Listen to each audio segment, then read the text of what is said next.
Mark is like, he's like, yeah, that could be fancy. Nate is the number one, I think, the best working comedian right now.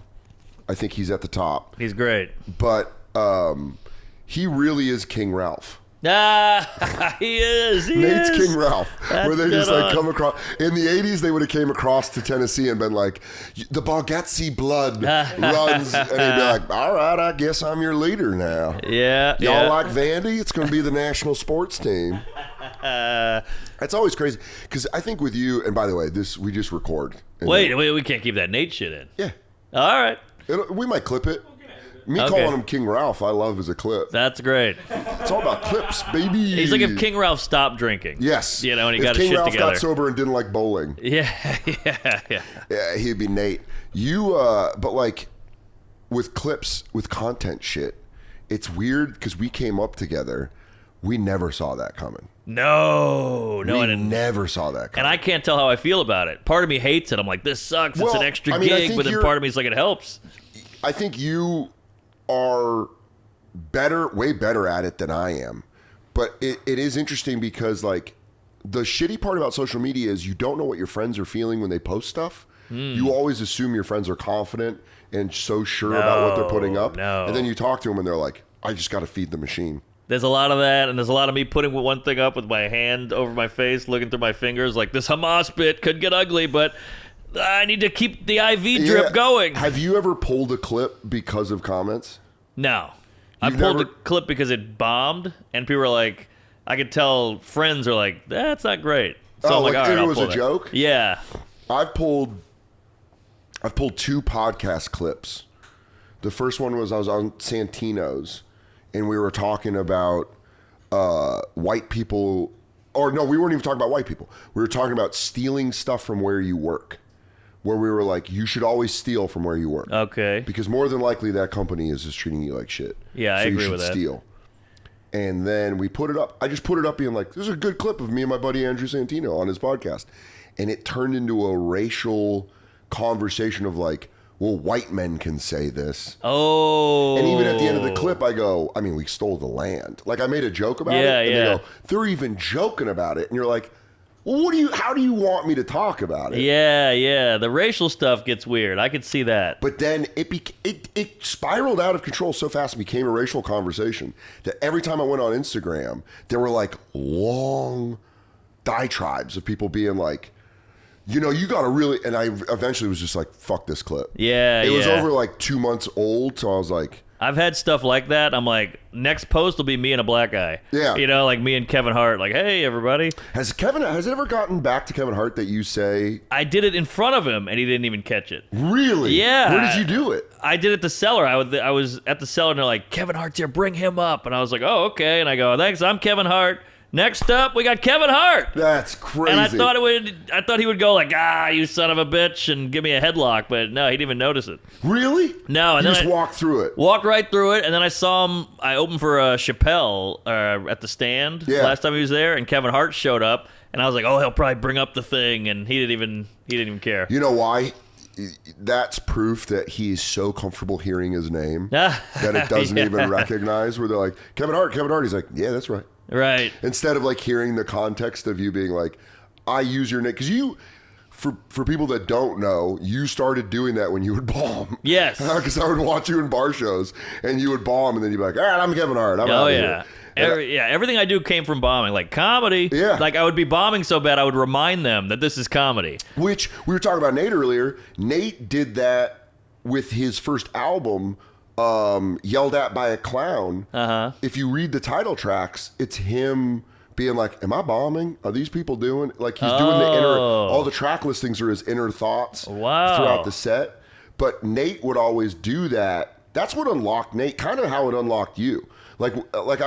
Since we all came up together, you kind of see when people turn corners. Yeah. You started turning corners when you would be like, hey, I'm Kevin Hart. Yeah, Comedy. And then yeah. it started like, you started becoming more comfortable. And then Nate, I noticed, would be like, y'all don't, are y'all not picking this up? Like it was at the World. Yeah. At Broadway. I would watch Nate just be like completely comfortable bombing. Wow. And I watched it completely change his act. Yeah. Where he was just comfortable and he's like, yeah, I'm going to talk about what I'm going to talk about. Yeah. This is my cadence and all that kind of stuff. Well, in the beginning of comedy, you're like, what do I have to do? How do I fit in? How do I adapt? And then eventually you start going, I'm just going to do me. Yeah. Because that's all I know, and you hate me anyway. But when you do fun stuff like the Kevin Hart stuff, you want Kevin Hart to be like, you rascal. Yeah, I want him to end the show going, I'm Mark Norman. I mean, that would be huge. That would be a pinnacle moment for I you. know, but he won't goes, do it. Just at the end of his special, I'm Mark Norman. Oh. You'd be like, fucking came full circle. Because I would great. do that to you when we'd be on the same show, like the old Stand, and you would bomb and do the Kevin Hart. I would bomb and go, I'm Mark Norman, just after you. Yeah. To be like, we might as well make it full circle. I saw an open micer do it recently. I almost tackled him.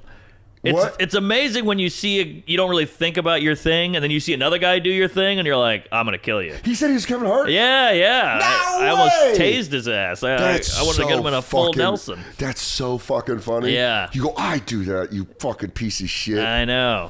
Yeah, but still, getting your feet under you, like learning how to do casino in front of adults, drinking, that's huge. Well, it really helped me when I moved here. Yeah. But then it was like kind of a shock because here it was all mics.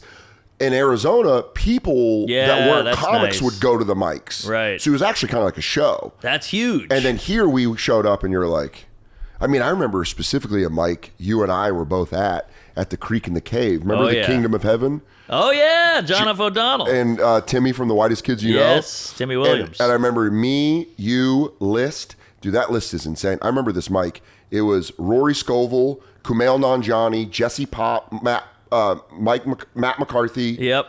All of us on a same line. Insane. And I remember watching that going like, I got to write way better jokes. Yeah. Dan Bolger eating a burrito. Oh my God, He ordered a burrito from the restaurant. And this was before Rebecca was doing comedy. Yeah. It was like kind of a band space. Yes, that's right. And it was in the middle of Queens. That's the first place I went when I landed in New York. One of my favorite sets I've ever seen in my life was Eddie Pepitone. Whoa. Remember the Monsters show Wednesday nights at the Creek? Nick Turner show. I saw Eddie Pepitone do 30 minutes about the Pulaski Bridge. Oh, wow. Is the hub of comedy. It's where comedy belongs, is at the foot of the Pulaski Bridge. One of my favorite sets I've ever seen. Yeah. But it is like, I think you spend your whole high school life, middle school and high school, trying to find your people. Yes. I assume that's how finance bros are. Yeah, I guess assume so. finance bros, we can shit on them all we want, but I assume that there is a feeling of like, definitely. Oh, I found you. You're into making money, slamming bitches and drinking Patron. Doing blow. I think it's like a fraternity, maybe a little Jewy. I need some money, and then it goes into finance. Yeah, and then you're like, these are our people. Yeah, but now it's so weird with the internet because like Dogecoin. Remember that whole thing with the GameStop? That's people coming together. Yeah. Now it's getting like so specific. Yes. Like now wrestling fans, like when I moved to the city in 07 and found out comedians loved wrestling, they loved all wrestling. Mm-hmm. But now you get into pro wrestling and they're like, well, you WWE or AEW?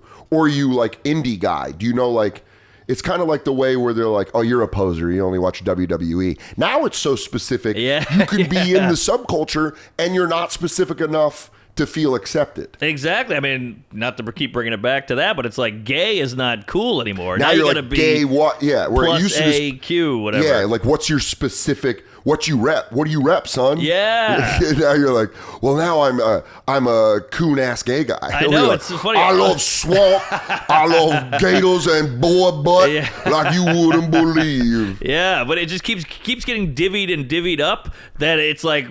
All we talk about is inclusivity. Yeah. But we're so splintered. But everything is exclusive. Everything sold as being exclusive, and you're yelled at for not being inclusive. I know. Which is really weird. They're like, be more inclusive, and you're like, okay. And they're like, but it's exclusive. You're not allowed. And you're like, fuck. I mean, how many people are like, fuck that guy. He's a Republican. And you're like, but isn't that the opposite of everything you stand for? But hey. It really, I mean, I think it's interesting because like when you go back to New Orleans, do you ever see a different way you could have gone? Do you ever see yourself like, sometimes when I go back to Aurora, I try to think about what's my life living there? What if I don't move to Arizona? What if I don't move to New York? What if I don't take the shot at being a stand-up? I guess you have kids at 21. You just date a girl, you get a job. Exactly. Where would you have been in New Orleans without comedy? That's a great question. I guess managing a hospitality, like a cool hotel or something. Hospitality is, like you brought up, the comparison of Vegas and New Orleans. Yeah. They are very similar because the hospitality industry is real big in both cities. Totally. Do you think you would have been like... I assume, but God, just thinking about that scares the shit out of me. I think I had to leave. Honestly, I get it, and that's why I enjoy doing it, because it gives me a little anxiety that I can relieve by going like... One time I was on a podcast, and I jokingly went like, yeah, dude, what? I don't know. I go to CSU, I fucking get a girl pregnant that I went to high school with, and now I'm living in Aurora, getting drunk, watching Nuggets games. Yeah. And I go, that would be hell to me. And this guy tweeted at me, he goes... That's my life, dude. That's my whole life. And I went, I didn't mean it like that. I felt so bad. We're just different. It's good for you. I don't mean it like me. that. There's a part of me that wishes I didn't need to be liked, or that I wasn't such a people pleaser. Of course. I love doing comedy. It's my favorite thing in the world. It's brought me great friends like you and List and all the people I know. But there is a part of me of like, if I would have been more secure with myself. That's the way I look at it. Yeah. It's like a more secure me, good relationship with my parents, not a substance abuse problem. Right. Where am I at in Denver? Am I just like enjoying life, going skiing on the weekends? You're back to substance. Because that's what would happen. You just start drinking again. Because you just slip into that world. Like, New Orleans to me is like going on a bender. I go back and visit, and I'm like, this is great for the first day. Then the second day is less great. Then the third day, you're like, I got to get the fuck out of here. With your wedding, Katie and I went to your wedding, which was great. We had a fucking blast. It was a hot wedding. The wife put it all together. She killed it. You did a great job. But when we went, were you in that feeling there? Were you like, get me the fuck out of here? Or were you like, I'm enjoying. That's a good question. I'm enjoying having the wedding here. Yeah. I'm enjoying taking my time. Or were you like, there's no way I could get married in Colorado. Really? No way. Whoa. Katie and I think we've already talked about it, but we're going to do an East Coast wedding. That way you guys can make it up there. Right. Easier for our friends in New York to get up there. Yeah, well, but I think if I was in Aurora getting married, I'd be like... Yeah, well, New Orleans is like a hooker. Like, hey, you want to show her off to all your friends? Like, look how pretty I did this. Yeah, but then she's stealing your change and going through your sock drawer. And you're like, you old dirty bitch. Yes. I thought we were going to have fun. You take a piss, she's going through your credit cards and all that. Yeah, you get dosed when you're like, I brought you in here, bitch. Yeah, so it was fun to show it off. It's a really beautiful city. We had a great night. The food, the music, the whole thing. The venue was awesome. Dude, that catering, your parents' company did that? Or Patton's parents? Sean Patton's sister. Sean Patton's sister. Aaron. Hi, Aaron. You rule. She's a big Bonfire fan. Oh, hell yeah. Love the Patton family. Aaron, that was the best food I've had at a wedding. It was delicious. Oh, thank you. I mean, I really mean that. I went back for seconds in a way. Yeah, me too. Where I was like, this is so good. Oh, yeah. Because wedding food tends to be the same. Sure. It's like some sort of chicken. Right. Some fish. sort of steak, some sort of fish. But this was like gumbo. It was all that New Orleans, Louisiana cooking. I pushed Stavros out of the way. I said, move it, Fetz. I'm getting in here. No, dude. Yeah, man. By the way, always invite Stavros to a wedding. Yes. If you're having a wedding, even if you don't know him, invite him. Yeah, he has a great story. He got shithoused with Sam Morril. They went to a gas station. They're eating a soft shell crab po' boy at a gas station at 4 a.m. And Sam goes, "This is so good because we're drunk." And Stavros goes, "I haven't drank in 6 months." So he's just out there eating that shit sober. But, I love Stavros. Haven't had a drip. Yeah. I just love gas station crab sandwiches. Yes. Dude, imagine being sober and eating a crab sandwich from a fucking gas station and being like, "This is the best." The best. I love that. Sam's like, "Wow, we're real drunk," and Stav's like, "Speak for yourself. I'm fucking fine." But definitely had that anxiety attack because it's worlds colliding. I got my high school friends, I got the comedy friends, I got the family, I got the wedding. You got May's family coming in, so now you're impressing your in-laws. It's a big gumbo of anxiety. It was brutal, but I drank through the whole thing. I did shrooms at my own wedding like a psycho. Yeah. When did you... Because I'll tell you right now, List's speech for you. Oh my God, was that beautiful? He killed it. He loved you. Best set of his life. I mean, I'm telling people there, if you were, I have it on tape. Killed. He was and killer. It was so fun. And then, of course, if I'm going to say you invite Stavros to a wedding, invite Joe List, because that dance floor will be popping. Joe List gets on that dance floor and pulls it together. Yeah, twinkle toes. We had a great time. Well, also, that's Katie and I's personality. We always want to leave early. Yeah. So we like hung out, danced, and then we were like, let's go get high and hide in our room. Ooh. And that's what we did. And that's like always, my personality is I'll be there. I'll be fun during dinner, but you're not going to see me leave. Well, isn't that kind of why we started drinking to begin with? Just to like fit in. So you're like, I don't want to be at this party all night, but I'll keep drinking and then I'll be drunk, blacked out, and happy. And when you smoke weed and you don't drink, you get more aware and the people around you get dumber. So you get more annoyed. So you're just like, get me the fuck out of here. Totally. You're having conversations with people where you're like, we already had this conversation. Yeah. And they're like, don't you remember that? And then you're like, But if you're high, if you smoke weed, you're waiting for the desserts. Yeah. It's always the moment where funny. then you eat the dessert and then you're like. It's so good that you guys are both sober and weed guys. Because if it was just her getting drunk and you're the high guy and she's like, well, she still drinks, but I have rubbed off on her where she's like, that's actually a thing I have seen her trashed. She's great. She's an adorable. She's very fun when she's drunk. Oh, okay. I feel bad because we were drinking buddies for a long time. Oh, yeah. Our drinking crew was me, you, List, and Nate. Yeah. You're the last man standing. Woo! But I have something I have to work on. I get a little resentful of people when they're drunk. Really? Probably because of my parents. But I get like annoyed very easy. And I've done it with her, and I always feel bad because I'm like, I wake up the next day, I'm like, hey, you're really shitting on their fun. Yeah. Because you're like, what? You're like quick to be like, you already fucking said that. Well, I've always wondered if sober people get this. I get that. And it's not something I like. It's something I'm like actively trying to work on because it's like, I don't want to ruin your fun just because I have a fucking problem. I'm sure that's pretty standard, though. I see friends on dating apps that are like, look at this girl I fucked. And part of me is like, oh, that must be nice. But, Then you're like, but you also want something consistent. Yes. You don't want the craziness of dating. Exactly. The crying and all the strap-ons. Yeah. You got to clean off your pagan piece. Yeah. That's what I said last night. Bobby Kelly and I were talking about it. He's like, yeah, but your girl knows more about sports than you do. And I said, she does correct me on names, which as a man feels like sports pegging. Yeah. Like she pegs me. Pegging is the worst Olympic event, by the way. Yeah. But she'll be like, his last name's Gutierrez. And I'm like, that's like up my butt. I'm like, You do have like if your girl was on a sitcom, it'd be like, this is unbelievable. This I have a Kevin James fake. wife. Yes. I have a Kevin James wife. She's hot. She's too hot for me. Yeah. And she's got a personality like she's written by a male writer. Yes, exactly. I walk in, she's like, fucking Pat McAfee. I was like, whoa, what's going on here? It's a good hang, dude. Yeah. She's the best. It's good. a great fucking hang. Great hang. But you're right. She's got ESPN on yelling at it. Yeah. Big J had a joke where he goes, because Katie called baseball for Apple Plus last season, 2 seasons ago. And Jay was like, you're the only relationship I know where she gets sick of watching your wrestling. So she goes, I'm going to go watch baseball in the room. and you're like, oh, but there's the suitcase fight. Yeah, like, that's hilarious. You really feel like May's gotten into comedy since you guys have dated. Yeah. Has that made it easier? Well, it's bittersweet. There's some things where you're like, oh, we can talk about this now. And now you get bits and you get the road and all that. But it's also like, hey, I need my room. Yeah.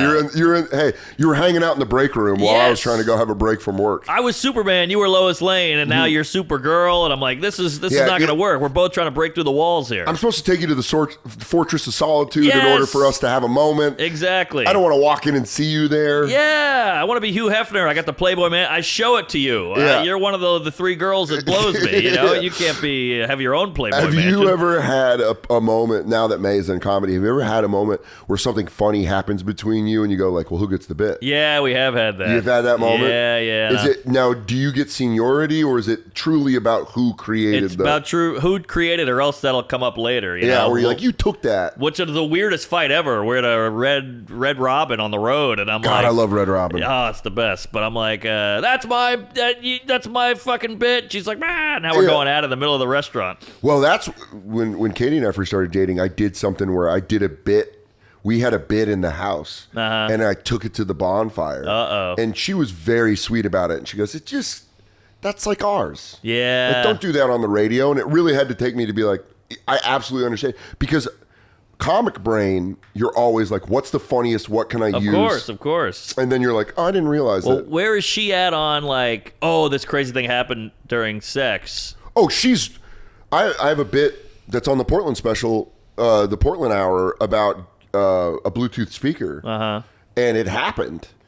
And when it happened, it wasn't good. Yeah. She was upset. And I immediately was like, well, that's going to be funny. And she That's goes, don't fucking do that. Oh. And then this is how cool she is. A couple weeks later, I'm in the living room. She comes out. She goes, you need to do that bit. Whoa. So I didn't want to disrespect her, so I didn't do any of that. Yeah. But the second she gave the green light, which that's how the universe works, the bit came together within a week of There like you go. 6 sets. You're like, I think I've got the Yes. premise set up and punch of all this bit. Love that. Yeah. So it was a real moment where I was like, and I even told her like, thanks. And she's had to deal with people she knows seeing the bit and then being like, and she's like, yes, it did happen. Yeah. I did it at Laugh Boston, maybe like right when I first wrote it, and her dad and mom and brother and sister-in-law came to the show. Oh, and they were weird. Like, and she watched the joke with her parents. Yeah. And her dad laughed too hard, and she God. was like, I don't need to hear that. That's wild. Well, that's the good thing about having a dating a comic or married to a comic is like that moment will happen, and she's like, I get it. And she has bits about me. Yeah. So she can't tell me no. And I understand, right? I do a lot of dumb shit. And if there's any time she's on a show or a podcast and there's fodder for her to make fun of me, I'm like, let it rip. Go nuts. I do stupid shit all the time. Yeah. I'm totally on board with that. That's the way you got it.